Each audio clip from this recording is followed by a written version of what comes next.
வணக்கம். திசைகளின் 10 மணி செய்திகள்.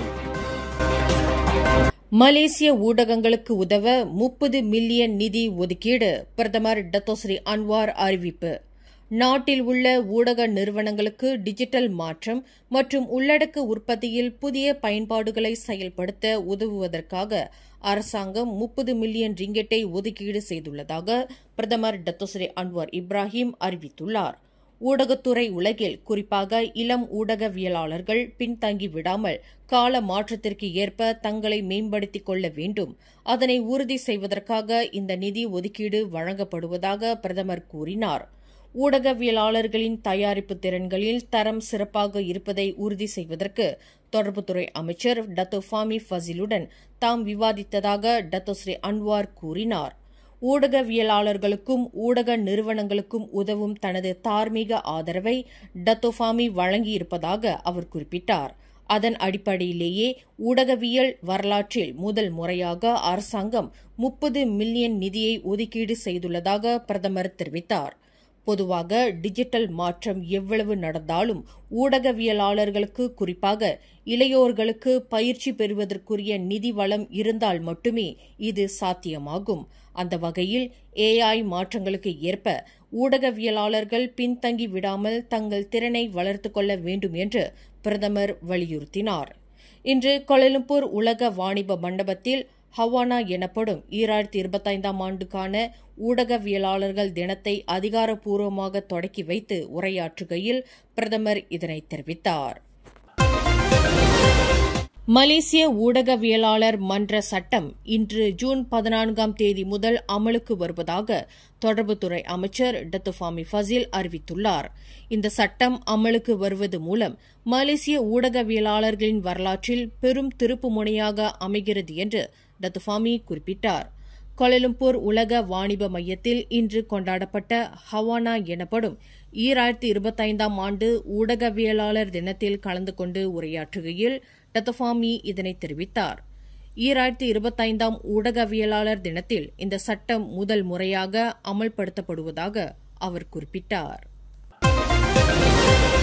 மலாக்காவில் கடந்த வியாழக்கிழமை SPM தேர்வு எழுதும் மாணவரையும் அவரது தாயாரையும் உட்படுத்திய கொலை சம்பவம் குறித்து விசாரணை நடத்த கல்வி அமைச்சு முழுமையாக அதிகாரத்துவத்தினரிடம் ஒப்படைத்துள்ளது. அதே சமயம் காயமடைந்த மற்றொரு பாதிக்கப்பட்டவருக்கும் அவரின் குடும்பத்திற்கும் இத்துயரமான நேரத்தில் ஆதரவு அளிப்பதில் அமைச்சு தற்போது கவனம் செலுத்துகிறது என்று கல்வி அமைச்சர் ஃபட்லி நசிடேக் கூறினார். இந்த துயர சம்பவம் குறித்து பல ஊகங்கள் நிலவி வருவதாகவும் குடும்பத்தின் நலன் குறித்து தொடர்ந்து தமது தரப்பு கண்காணித்து வருவதாகவும் அவர் குறிப்பிட்டார். நாட்டில் உள்ள தனியார் கல்விக் கூடங்களுக்கு பயிற்சிக்கான லெவி கட்டண விலக்களிப்பை பிரதமர் டத்தோஸ்ரீ அன்வார் இப்ராஹிம் அறிவித்துள்ளார். 2026ஆம் ஆண்டு ஜனவரி 1 தேதியிலிருந்து ஓராண்டு காலத்திற்கு இந்த விலக்களிப்பு வழங்கப்படுவதாக அவர் குறிப்பிட்டார். தனியார் துறையைச் சேர்ந்த பாலர் பள்ளி, தொடக்கப்பள்ளி, இடைநிலைப் பள்ளி, தொழில் பயிற்சி கல்லூரி, உயர்கல்விக் கூடங்கள் இதில் அடங்கும் என்று பிரதமர் தெரிவித்தார். கடந்த திங்கட்கிழமை கிழக்கு மேற்கு சாலையின் கரிக் பகுதியில் 15 உப்சி பல்கலைக்கழக மாணவர்கள் உயிரிழந்த பேருந்து விபத்தில் அந்த பேருந்தில் தொழில்நுட்ப கோளாறு இல்லை என்பது பூர்வாங்க விசாரணையில் தெரியவந்துள்ளது. அந்த பேருந்தில் பிரேக் செயலிழந்து விட்டதாக அதன் ஓட்டுநர் கூறிக்கொண்ட போதிலும் அந்த பேருந்தின் இயந்திர பகுதியை விரிவாக ஆராய்ந்ததில் அதில் எந்த தொழில்நுட்ப கோளாற்றையும் கண்டறிய முடியவில்லை என்று புஸ்பாகாம் தெரிவித்துள்ளது. பேருந்தின் பிரேக், ஸ்டேரிங், டயர் முதலியவற்றை அடிப்படையாக கொண்டு சோதனை மேற்கொள்ளப்பட்டதாக புஸ்பாகாம் குறிப்பிட்டுள்ளது. தாய்மொழி வேறுபாடுகள் நாட்டின் பன்மைத்துவத்தை ஆதரிக்கும் முக்கிய தூண்களாகும் என்றும் மலாய் மொழியை தேசிய மொழியாக வலியுறுத்துவதுடன் இது கையாளப்பட வேண்டும் என்றும் தேசிய ஒற்றுமை அமைச்சர் ஏரன் அகோடகங் தெரிவித்தார். இந்த வேறுபாடுகளை மலேசியாவின் தனித்துவமாக கருதி ஒரு தேசத்தை கட்டியெழுப்புவதற்கான அடிப்படையாக கொள்ள வேண்டும் என்று அவர் கூறினார். மொழியானது சமூகங்களுக்கு இடையே உள்ள இடைவெளியை குறைக்கும் பாலமாக இருக்க வேண்டுமே தவிர ஒரு எல்லையாக இருக்கக்கூடாது என்றும் அவர் வலியுறுத்தினார். அரசியலமைப்பு சட்டம் மலாய் மொழியை தேசிய மொழியாக அங்கீகரிக்கும் அதே வேளையில் அனைத்து குடிமக்களும் தங்கள் தாய்மொழிகளை பயன்படுத்தவும் பாதுகாக்கவும் உள்ள உரிமைகளையும் மதிக்கிறது என்பதையும் அவர் சுட்டிக்காட்டினார்.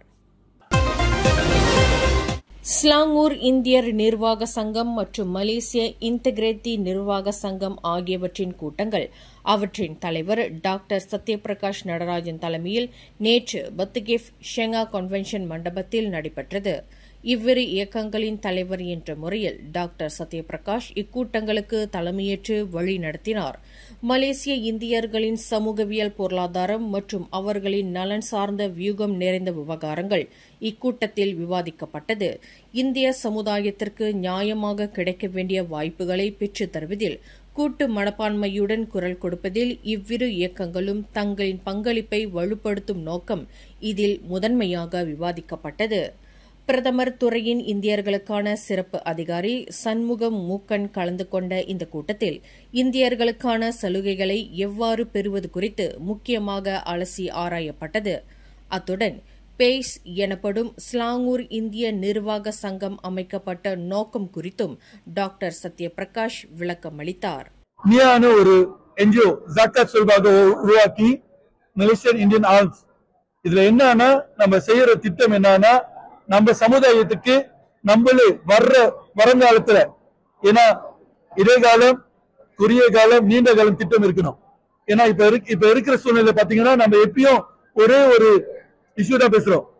வர்ற சலுகைகள் வந்து சேர மாட்டுது, வர்ற ப்ரோக்ராம் வந்து சேர மாட்டுது. சோ இந்த வாய்ப்பை இந்த மாதிரி ஒரு சூழ்நிலையை வந்து திருப்பி வரக்கூடாது நம்ம சமுதாயத்துக்கு. அதுக்கு தான் மியா உருவாக்க பார்க்கிறோம். இந்த மியா மட்டும் உருவாக்கிருச்சுன்னா நம்ம சமுதாயத்துக்கு நம்மளே உதவி பண்ணிக்கலாம். சோ நம்ம வேற யாரையும் கேட்கணும், உதவி செய்யுங்க, இது செய்ய வேண்டாம். A to Z நல்லதுல இருந்து இறுதிய காரியம் வரைக்கும் நம்மளே நம்ம வர்ற தலைமுறைக்கு, நம்மளோட சமயத்துக்கு, நம்ம சமுதாயத்துக்கு நம்மளே உதவி செய்யணும். இதான் நம்மளோட பேய் சார்பாக திட்டம். இந்த கூட்டத்தில் மலேசிய இந்தியர்களுக்கான MIA முறையையும் டாக்டர் சத்யபிரகாஷ் அறிமுகப்படுத்தினார். இந்திய சமூகத்திற்கு மிக ஆக்கப்பூர்வமான முறையில் தகவல்களை சென்றடைவது, அவர்களுக்கான உதவிகள் மற்றும் வாய்ப்புகள் குறித்து தெரியப்படுத்தும் இலக்கவியல் முறையில் இந்த MIA அமைந்திருப்பது குறித்து டாக்டர் சத்யபிரகாஷ் விளக்கம் அளித்தார். பல்வேறு தரப்பினருடன் உதவியுடன் இந்திய சமூகத்தை வளப்படுத்துவதற்கான முயற்சிக்குரிய அணுகுமுறைகளை வகுக்கும் முக்கியத்துவம் வாய்ந்த கூட்டமாக இது அமைந்தது என்று தாராளமாக கூறலாம். 580 முறை ரத்த தானம் செய்து மெடல் ஃபார் லைஃப் எனும் வாழ்நாள் பதக்கத்தை பெற்ற நாட்டின் முதல் பெண்மணி என்ற பெருமையையும் பெற்றுள்ளார் 65 வயது சின் ஜாக் லெங்.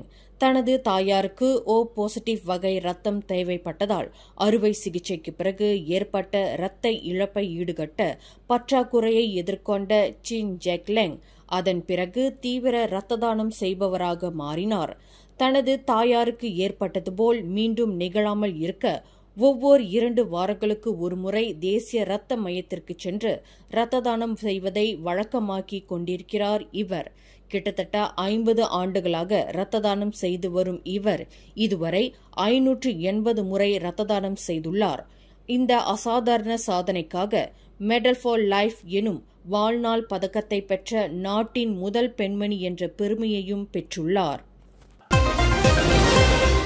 தொலைபேசி ஸ்கேம் மோசடியில் பணி ஓய்வு பெற்ற முன்னாள் பெண் ஆசிரியர் ஒருவர் தனது வாழ்நாள் சேமிப்பான 2,16,000 ரிங்கெட்டை இழந்தார். காப்புறுதி நிறுவனத்தின் அதிகாரி மற்றும் போலீஸ் அதிகாரி என்று ஆள்மாறாட்டம் செய்த தனிநபர் தொலைபேசி வாயிலாக 61 வயது முன்னாள் பெண் ஆசிரியர் ஒருவருடன் தொடர்பு கொண்டுள்ளார். அந்த நபரின் பேச்சை நம்பிய அந்த முன்னாள் ஆசிரியர் பெரும் தொகையை இழக்க வேண்டிய துர்பாக்கியத்திற்கு ஆளானதாக பஹாங் மாநில போலீஸ் தலைவர் டத்தோ யாயா ஒத்மான் தெரிவித்தார். காப்புறுதி நிறுவனத்திலிருந்து போலியான ஆவணங்களை தாம் பயன்படுத்தி 68,000 ரிங்கெட் பணத்தை கோரியதாக பொய்யான தகவலை வழங்கி தாம் மிரட்டப்பட்டதைத் தொடர்ந்து அடுத்து என்ன நடந்தது என்பது தனக்கு தெரியவில்லை என்று அந்த பெண்மணி தனது போலீஸ் புகாரில் குறிப்பிட்டுள்ளதாக டத்தோ யாயா குறிப்பிட்டார்.